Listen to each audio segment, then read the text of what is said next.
So now that we've talked about working with clips and time selections in the timeline, let's talk about working with curves. To do this, we're going to use a mode of the timeline called the graph editor. This is the editor that allows us to have precise curve-by-curve control over any parameter in the animation set, whether it's the X translation on the path of the camera or the Y translation on a joint on a character. To enter into the graph editor, click the graph editor icon on the top left of the timeline. You'll note that we have entered a new mode of the timeline, similar to the motion editor. Note that by default, when you hit the Tab key, you toggle between the clip editor and the motion editor. You can reprogram this Tab key behavior by pressing either of the motion edit or the graph editor buttons, and when you hit Tab, whichever button was last pressed, that editor will become active whenever you hit the Tab key. Experiment with this a bit until it makes sense. We find that we use both in practice, so get comfortable jumping back and forth between the two edit modes. Now let's keyframe some curves to create some camera motion. Before we start, let's go ahead and select our shot and make sure that the camera frustum and the work camera are being shown. If there's no animation set for the active camera, go ahead and create one. Go ahead and hit Tab to enter into the graph editor, and let's begin. First, select the animation set for the camera. Notice that we get a list of all the available channel controls on the object. If you've ever keyframed in a 3D animation system, this should feel very familiar. There's one fundamental difference, however. Even though it looks like a curve editor, we're actually still working with dense sample data. This is how we can work back and forth between working with time selections and working with curves. It makes working with captured data very easy. We'll talk more about this later. So let's create some curve motion. In the graph editor, select position X under the camera's transform. Drag the playhead to the start of the shot. Hit the M key to create a bookmark.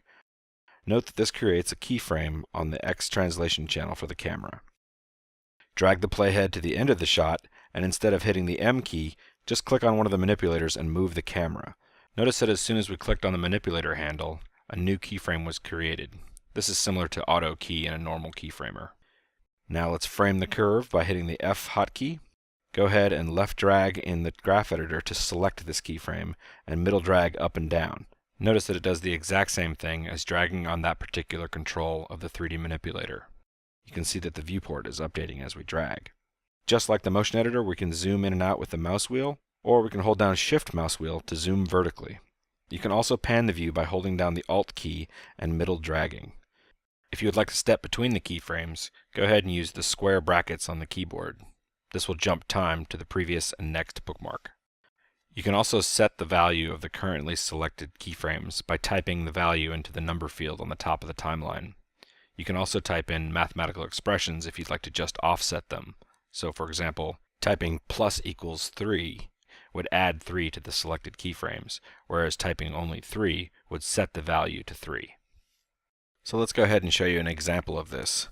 Select rotation Z on the camera, set a bookmark on the first frame using the M key, then go to the last frame and create another bookmark with the M key. Select it and type in 113.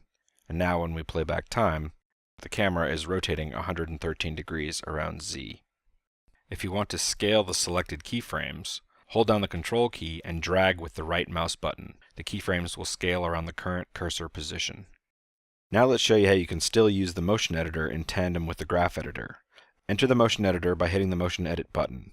Open up the camera animation set and then open up the transform and position control groups. Select the parameter for X translation.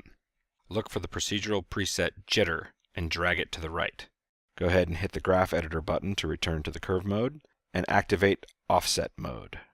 Note that we can still adjust the curve, but you can see that the jitter motion is still on the channel. If you don't want this, deactivate offset mode and adjust one of the tangent handles. This will vaporize all of the jitter motion in the affected region, creating a pure spline curve again.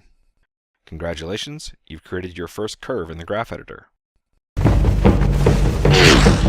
Business!